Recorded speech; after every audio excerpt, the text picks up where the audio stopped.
Hello, folks. This is the Deal by Me podcast with Dr. James W. Smith, your host, where we ask you to tell us your story. Your story can encourage, inspire, and transform a life. Tell us your story. Our guest, Patrick Brown, who has given me permission to call him Patrick, will do that today. This podcast is about encouraging, inspiring, and transforming. We ask guests to share how their experiences and events in their lives have prepared them for their daily challenges. Also, we ask guests what would they tell others from their experiences or events in life that would be helpful to listeners and viewers. Sharing today is Patrick Brown. Patrick is a, farmer, and also he does holistic solutions for customers, natural processing, manufacturing, industrial hemp plants, natural herbs, and organic vegetables. And he's going to tell us more about that as we go forth. Uh, Patrick, welcome to the Deal by Me podcast. Thank Uh, you. I have had the pleasure of just doing a little research uh, on the Brown family farm. I find it very, very interesting, very intriguing. And before we get to that, I would like for you just to kind of share a little bit for our for the listeners to kind of uh, let them know a little bit about your background. Um, you know, the family, uh, where you grew up, and this type of thing. And then we're going to talk more about what you do. So, would you share with us a little bit about your background? Well, thank you, Reverend Smith, for having me on your podcast today. I'm very excited to be here. I've known you for all my life. I grew up with your son and your daughter and your wife in my neighborhood, and it's really good to be able to see you again. And you actually come to my farm and visited our operation, and we appreciate that so much. But to just give a little bit background about me, my father, Reverend Dr. A. Brown, he inspired me. I didn't become a minister like he did, but my ministry is to feed the community, and that was something that I learned from him. When I was growing up as a kid, I always wondered why my dad would spend so much time in the fields just to give away the vegetables. And I used to ride on his pickup truck, and we used to go down to the different communities in the neighborhoods in our community in Hex Grove and Warren County, North Carolina.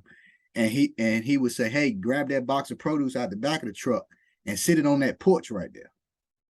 Would knock on the door, wouldn't send a text. Well, back then we didn't have cell phones. He wouldn't call them or anything like that.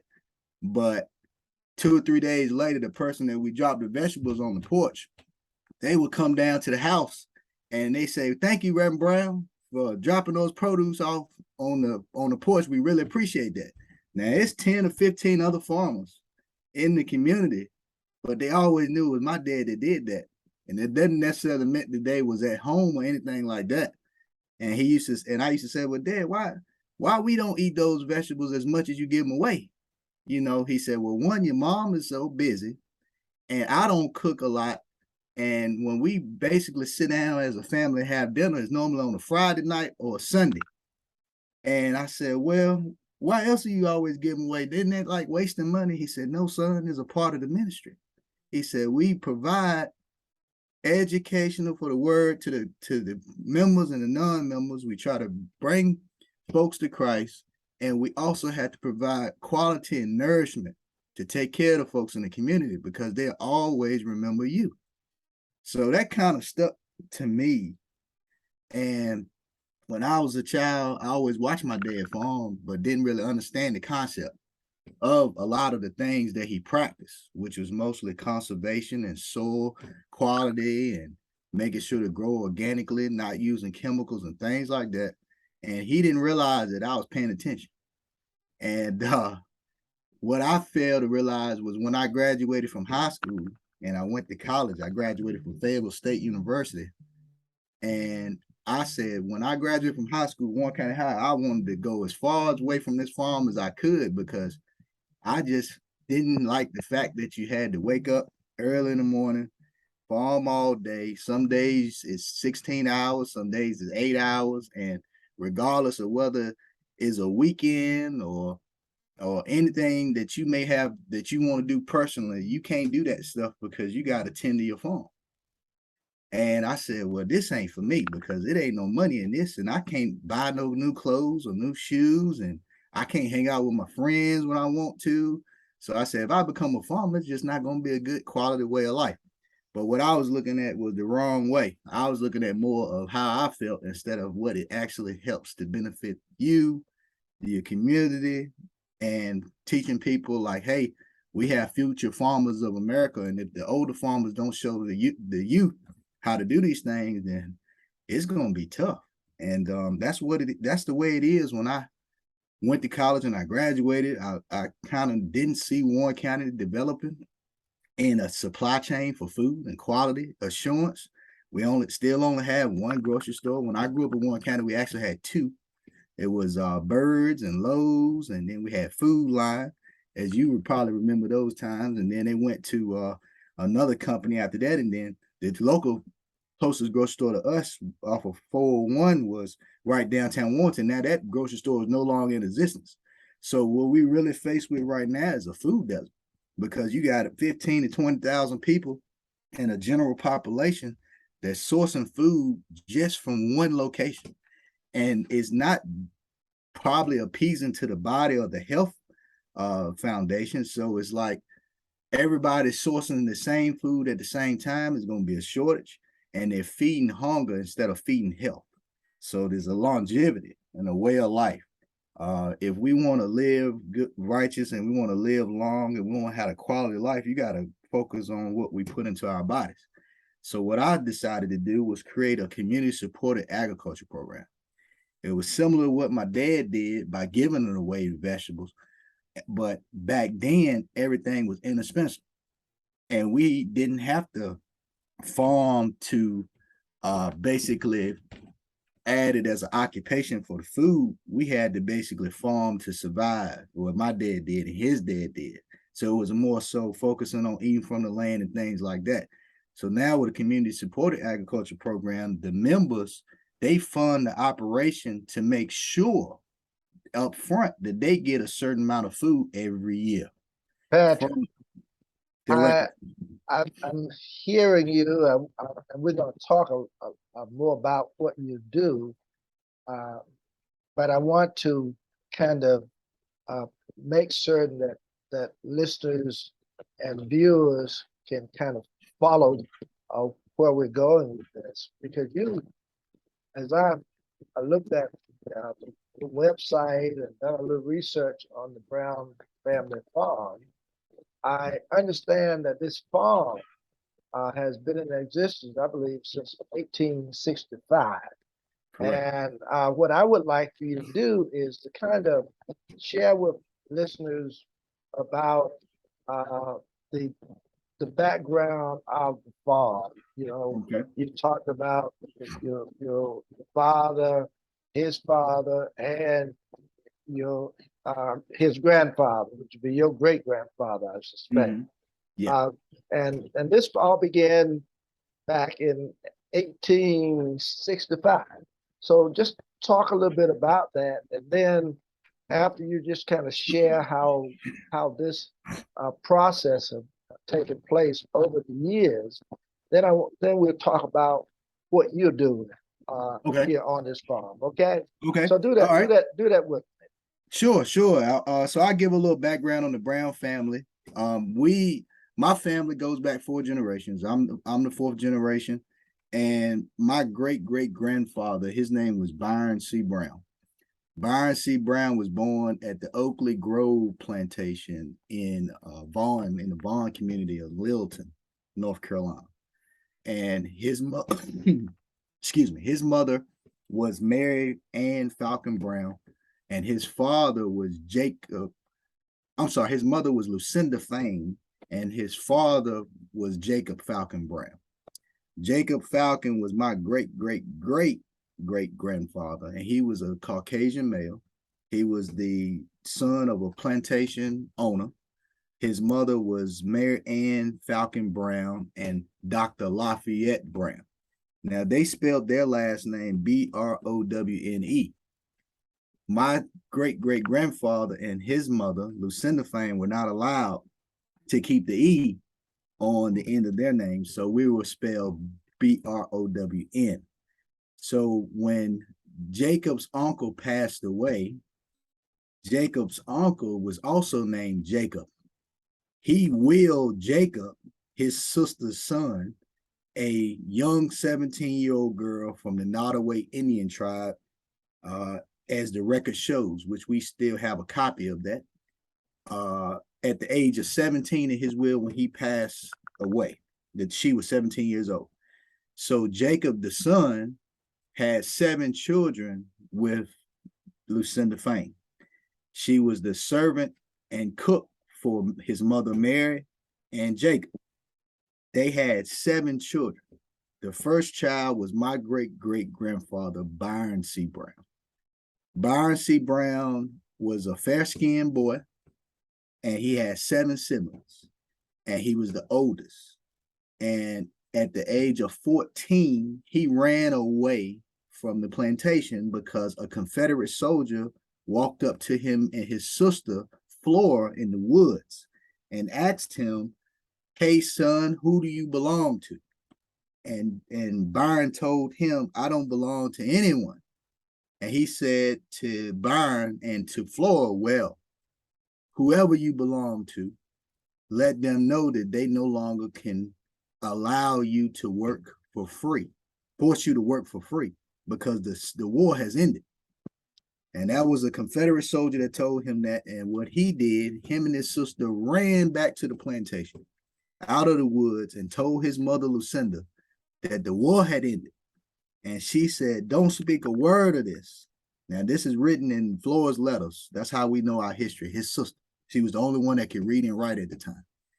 She said that in her letter that Byron was very happy and that he wanted to get as far away as the plantation as he could, because his grandmother, Mary, was forcing him to become an overseer. She was grooming him to be an overseer. So he found the greatest opportunity between that time of 1865, that year, to run away, and he eventually did. And when Miss Mary Ann Brown got word that Byron had ran off, she got mad at Lucinda and said that you coerced him to think that he did not belong here. And she made Lucinda and the rest of her 6 children leave the plantation. So Lucinda went over to Warrenton and worked at another plantation, Monticello, if you ever heard of that plantation down in the Shaka community. Byron, Flora, and his brother Milton went down to the Austin plantation on the other side of Shaka, down towards the Inez community. And what they became was sharecroppers. Byron became a sharecropper and worked on that farm for years until he earned a share of the property. His first share was 200 acres from that family. So Byron understood the business of farming and agriculture and learned how to create niche crops and became very business astute to understand how farming worked. So his next idea was purchasing land. So he extended that 200 acres up to his death in 1931 of 2,000 acres. The current land where I currently farm was willed to Byron's oldest son, which is my grandfather, Grover C. Brown. Grover was a businessman just like his father, Byron.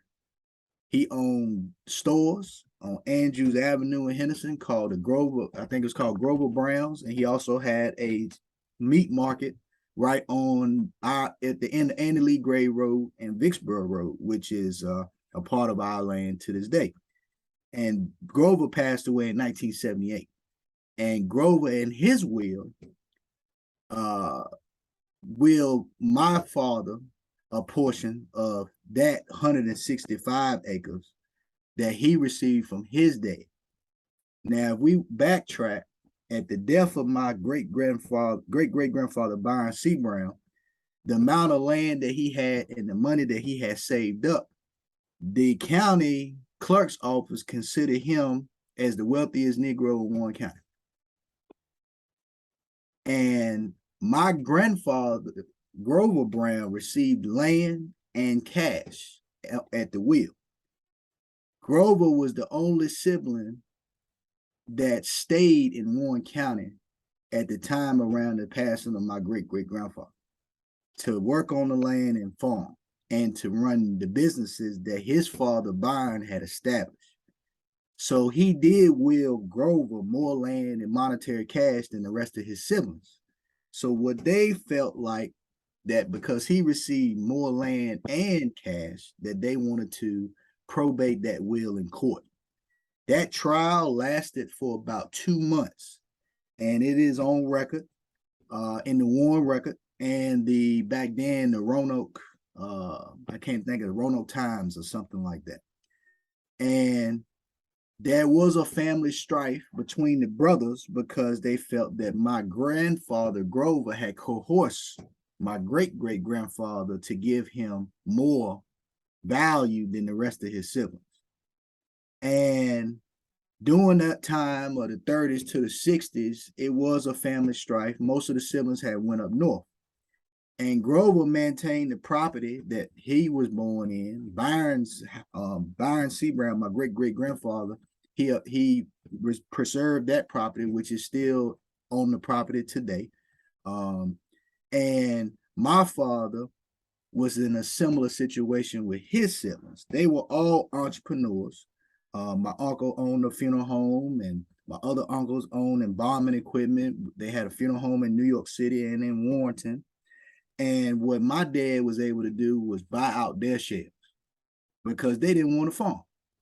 So in the 60s and the 70s, that's what my dad did as the third generation. So that's why we have the land that we currently farm that has been in production for over that amount of time, is because it's heir property that has been purchased fairly from another sibling. So my father farmed for 68 years. He was a pastor for 72. He's 95 years old now. We so thankful that he's still with us. And my job as the fourth generation farmer is to preserve, teach, and try to provide leadership in the community that this can be done, whether it's heir property, whether it's lease property. The thing is that we need more young minority farmers in this space. And so what we add to that is different things that my father and his father were not able to do. What that means is consultation, community outreach, agro-tourism, and niche specialty crops. The niche specialty crops that I introduced was focused on climate smart practices. Industrial hemp is a cannabis plant that has less THC derivative than what marijuana does, which allows it to be legal in the state of North Carolina to grow for 3 end markets: medicinal purposes, non-woven, which is your building materials, and woven material, which is your clothing. So we grow for all 3 of those markets with that plant. And that's what I brought to our farm operation, is the specialty crop end. And we got out of commodity farming, which is like your tobacco, your soybean, your wheat, is what my father grew and what his father grew. The agritourism piece gave me the opportunity to bring tours to our farm, conventions, weddings, uh, symposiums, and things like that. So what we're doing is we're trying to grow what my father and his father already had established. And one of the most greatest accomplishments I think that I was able to do during that time frame between farming full-time since 2017 to now is purchasing the plantation that my great-grandfather once helped build or contributed to. So the Oakley Grove plantation is now owned by my family. And what we're doing at that property in the Vaughn community is we're renovating it. And we're going to provide a campaign within the next 30 days that's going to allow people to invest in the vision that we have for the community. We want to set up ways for future farmers of America. We want to get vocational agriculture support back into the public school system by having a place that students can come to, learn horticulture, permaculture, cultivation, and soil and land conservation, and understand niche markets. So all of these things that we're trying to do in Warren County to try to develop economically and teach the younger kids that, hey, farming can be just as fascinating and enjoyable as working in the tech industry. You know, some kids don't know what it's like to run 7,000 to 8,000 pound machinery. That might excite them to be able to work with their hands and think with their minds and be able to utilize all the things that God has given us. So what is different now in the public school system than what it was when I was there over 20 years ago is that there is no vocational educational support. We don't have welding courses. We don't have shop courses. We don't have life skill courses and HVAC and these things. Trades and economic development can be just as lucrative as a 4-year degree or a master's degree or PhD. So those are the things that we're trying to do in Warren County. Okay, I do appreciate that. You said quite a bit and probably answered some of the things that I was going to ask you, because part of my podcast is to kind of find out what you do and how what you do can benefit others. And so let me ask you this question. How would you encourage other Blacks to do what you are doing? You know, we have lots of land, especially that was owned by Blacks for a long time that have actually gotten away from us, and for unexplained reasons, and some more for explained reasons. So, what would you say to those individuals, who just no longer want to be on the farm? Just let us leave. If you could just briefly kind of share a little bit of what you would say to them. I would say for those that don't own land per se, that want to get into agriculture, is to reach out to the elders in their family to see what land is tied to their estates. Like air property is some of the property that's being leased out to a lot of non-minority farmers that are utilizing that land for their own personal portfolio that they already had to add to land that they already own. A lot of that is how Warren County is. I mean, Warren County has a lot of cropland that is not forestry or that is not occupied. So a lot of the people that own the land there are BIPOC, Black, Indigenous people of color. And a lot of times, not knowing your own history within your own family, the younger generation don't even know that that land actually can possibly belong to them. taxation, if you want to purchase land, I say the best way to purchase land and start a farm is going through the tax office, where you can actually obtain a considerable bid that's a lot less expensive than actual the retail value of purchasing land. Co-ops. We could gather co-ops where groups of individuals can come together and raise funds to purchase a 10-acre plot and turn it into a community garden and sell that produce that they grow to various markets, whether it be the food banks or whether it be the churches.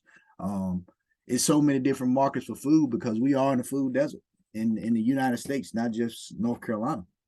Everybody is dealing with those issues because of climate change. So I would say reaching out to your local farm service agency, trying to figure out if there's a farm number that is attached to a family member. Farm numbers never go away. A farm number can be created in 1920 and it'll still be the same farm number as it is today at 2022. So farm service agency is very beneficial to these young farmers for information. North Carolina Corporate Extension Office is a good resource. And most of the time, those people that work in those offices look just like us. And they should be able to help them. And reaching out to farmers like myself, because if I didn't have the leadership that my mother and my father instilled in me to understand how agriculture works, I wouldn't know where to start. I was very lucky to still have land in the family to be able to utilize, but my parents didn't think that I was going to be a farmer. So my thing was that I never knew what it took for them to maintain land. So I would do them a disservice as the fourth generation to just give up on what my parents and their parents worked so hard for. And that's really what it's all about. You know, you got to pick up the step on the ladder as you grow up in life, regardless of what your circumstances is. You have to be able to take control of what is already given to you.